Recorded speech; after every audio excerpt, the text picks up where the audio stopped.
మీ కూటమి గవర్నమెంట్ వచ్చిన తర్వాత ఎలా ఉంది పరిపాలన?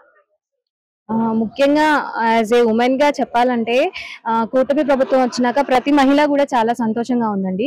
గత ప్రభుత్వం వైసీపీ ప్రభుత్వంలో చూసుకుంటే కనుక ప్రతి మహిళ మేము చూస్తూ ఉండేవాళ్ళం కదా, ఇరుగు పొరుగు అని చెప్పుకుంటా ఉంటే కనుక ఒక ఆయిల్ ప్యాకెట్ కానివ్వండి, కందిపప్పు కానివ్వండి, నిత్యావసర వస్తువులు కూడా ఆకాశాన్ని అంటిన పరిస్థితులు మనం చూసాము. ఆ బాధలు కూడా మేము మాట్లాడుకున్నాం, పక్క పక్కన ఉంటాం కదా నైబర్స్. సో ప్రతి ఒక్కళ్ళు చాలా దీనంగా విచారంగా ఉండేవాళ్ళు. ఇంట్లో భర్తలేమో తెచ్చే ఆదాయం ఏమో ఆ మందు రేట్లు ఎక్కువ కాబట్టి ఆ పిచ్చి మందు తాగి వాళ్ళని హింసించడం. మాది స్లమ్ ఏరియా కాబట్టి నేను చెప్పగలుగుతున్నానండి ప్రాబ్లమ్స్. సో అలా ఫేస్ చేసి ప్రతి ఒక్కరు చాలా ఇబ్బందికరంగా ఫీజు రీయింబర్స్మెంట్ పడక లాస్ట్ ఇయర్ విద్యార్థులు వాళ్ళు పాస్ అవుట్ అయ్యి 1 year డిలే అయిపోయి వాళ్ళ ఇబ్బందులు, ఇంట్లో పేరెంట్స్ అవన్నీ చాలా బాధపడుతూ ప్రతి మహిళ ఇబ్బందికరంగా ఉండేదండి పొజిషన్. ఇప్పుడు కూటమి ప్రభుత్వం వచ్చినాక ఏదైతే సూపర్ 6 పథకాలని చెప్పేసి మన కూటమి ప్రభుత్వం ప్రజలకు హామీ ఇచ్చిందో అవి ఒకటొకటిగా నెరవేరుస్తా ఉన్నారు. ఇప్పుడు గతంలో మహిళలకి ల్యాండ్ ఆర్డర్ ఎలా ఉంది, ఇప్పుడు ఎలా ఉంది land order? Law and order కి వస్తే ఇక్కడ ప్రతిదీ కూడా బాగా రెస్పాండ్ అవుతున్నారండి పోలీసులు అనే వాళ్ళు. ఏదైనా మహిళకి ఏదైనా ఇబ్బంది వచ్చింది అంటే వాళ్ళకి తెలిసినంతలో గనక రియాక్ట్ అయ్యే విధంగా చాలా త్వరగా రియాక్ట్ అవుతున్నారు. అప్పుడు దిశ అని తీసుకొచ్చారు, దిశ లేని యాప్ ని తీసుకొచ్చి ప్రజల్ని ఇబ్బంది పెట్టి ఏదేదో మీకు ఉపయోగపడుతుందని చెప్పేసి నిజంగా కనుక వాళ్ళు ప్రాబ్లమేటిక్ సిచ్యువేషన్ లో ఉంటే అదంతా తీసి ఆ డీటెయిల్స్ ఎంటర్ చేసి ఆ టెన్షన్ లో వాళ్ళు ఆ లేడీస్ అనే వాళ్ళు కొంచెం ఎంతైనా పెట్టాలని ఇబ్బందిగా ఆ టైంలో టెన్షన్ పడతా ఉంటారు, త్వరగా రావు ఐడియా. సో అది డిలే అయిపోయేది. కానీ ఇప్పుడు ఈ కూటమి ప్రభుత్వం అనేది శక్తి యాప్ అనేది ప్రవేశపెట్టిందండి. అది జస్ట్ మన ఉన్న లొకేషన్ లో మనకి ఏదన్నా నిజంగా హెల్ప్ కావాలి వేరే వాళ్ళ నుంచి అంటే జస్ట్ ఇలా షేక్ చేస్తే మొబైల్ అనేది మన లొకేషన్ వాళ్ళకి చేరి వెంటనే మనకి మామూలుగా మనం సాల్వ్ చేసే ప్రొటెక్షన్ ఇచ్చే అవకాశం వీలుగా ఉంటుంది. అప్పుడు కనుక ఆ దిశ యాప్ లో అలా లేదు, దాన్ని రిప్రజెంటేషన్ చేసింది లేదు, అది వెలుగులోకి వచ్చింది లేదు, దాని వల్ల పలానా వాళ్ళు సేవ్ అయ్యారు అనేది కూడా మనం ఎక్కడా వినలేదు. జస్ట్ దాన్ని ఒక సెల్ఫ్ డబ్బాగా దాన్ని ప్రచారానికే పరిమితం చేశారు. కానీ శక్తి యాప్ అలా కాదండి. ఇప్పుడు మనం విద్యాశాఖలో అంటే గతంలో విద్యాశాఖ ఎలా ఉంది, ఇప్పుడు ఎలా ఉంది విద్యాశాఖ? ఇప్పుడు చూస్తున్నాం కదండి, మధ్యాహ్న భోజన పథకం ఇంటర్మీడియట్ విద్యార్థులు కూడా మన విద్యాశాఖ మంత్రి వర్యులు లోకేష్ గారు ప్రవేశపెట్టారు.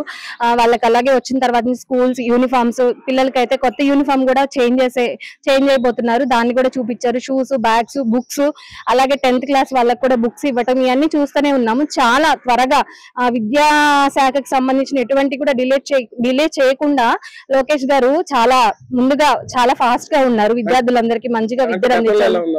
గతంలో అంటే చూస్తున్నాం కదండి, విద్యార్థులందరూ స్కూల్కి వెళ్లకుండా వాళ్ళు మాకైతే ఇక్కడ స్లమ్ లో చాలా వాళ్ళ హాజరు పర్సంటేజ్ ఉండదు, చాలా అలవాట్లకు వ్యసనం అయిపోయి అట్లా పట్టించుకోకుండా ఉన్నారు. కానీ ఇప్పుడు కొంచెం బెటర్ గా అనిపిస్తుంది చూస్తా ఉంటే. మేము స్కూల్కి కూడా వెళ్తా ఉంటాం కదా మామూలుగా పిల్లల్ని జాయిన్ చేయడానికి, కానీ చూస్తా ఉంటే చాలా మెరుగైన పరిస్థితులు అయితే కనిపిస్తా ఉన్నాయండి మేము చూసిన లెక్కలో. అలాగే బీటెక్ కోర్సులకు కానీ డిగ్రీ కోర్సులకు కూడా ఫీజు రియంబర్స్మెంట్ అనేది వాళ్ళు చాలా పెండింగ్ పెట్టేశారు. లాస్ట్ ఇయర్ చాలా మంది విద్యార్థులు ఇబ్బంది పడ్డారు, ఎందుకంటే ఫైనల్ సెమ్ వాళ్ళకి ఫీజు కడితేనే సెమ్ ఫీజు ఓపెన్ అయిద్దంట.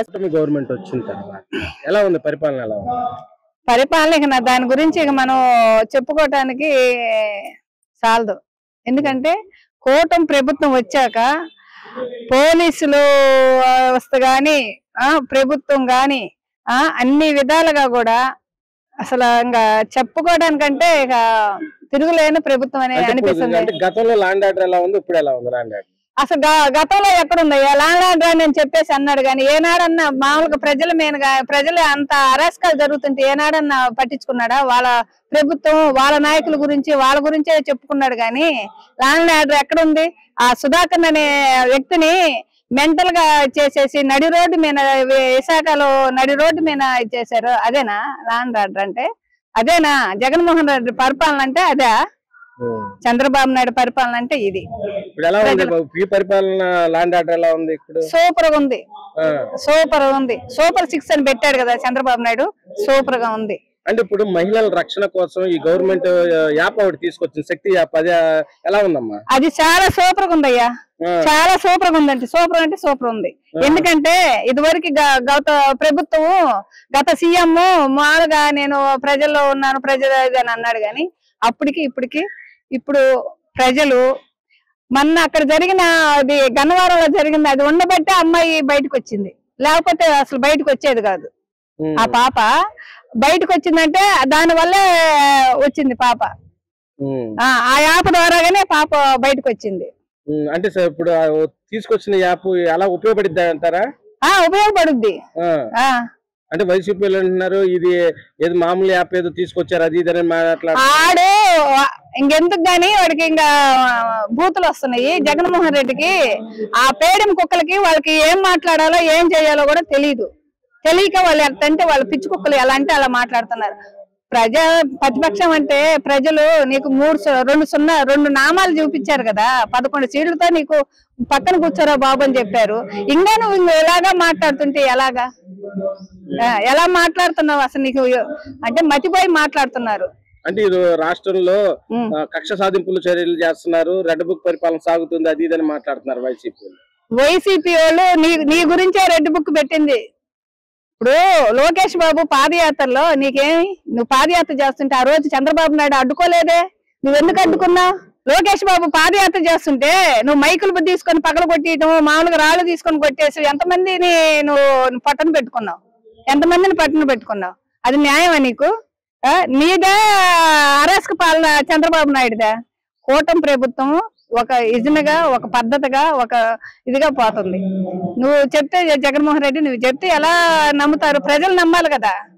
ప్రజలు గుడ్డోళ్ళు కాదు, ప్రజలు ఏం తెలివి తక్కువ వాళ్ళు కాదు, ప్రజలు తెలివి కల్లోళ్ళే. కాబట్టే రెండోసారి జగన్మోహన్ రెడ్డి వస్తే మన రాష్ట్రం అదే గతి పాలవుద్దే, మన ప్రజలంతా ఎటుపోతారు, మన పిల్లలు అన్యాయం అయిపోతారు అని చెప్పేసి ప్రజలు ఎవరికి వాళ్ళే చెప్పుకొని ఓట్లేశారు. ఈ గవర్నమెంట్ వచ్చిన ఎలా ఉంది పరిపాలన? ఈ గవర్నమెంట్ వారి పరిపాలన ఎలాగుందంటే గత గవర్నమెంట్ బురదలో పడిపోయింది, ఈ గవర్నమెంట్ మెరకలోకి వస్తుంది. దానికి అర్థం ఏంటంటే ఆ గవర్నమెంట్ ఫస్ట్ లో వచ్చినప్పుడు పప్పు చెక్క 100 గ్రాముల పప్పు చెక్క ఇచ్చింది. రాను ఏమైందంటే వాళ్ళ బొమ్మలు వేసుకొని వాళ్ళ ప్యాకింగ్ చేసుకొని 25 గ్రాముల పప్పు చెక్క చేశారు.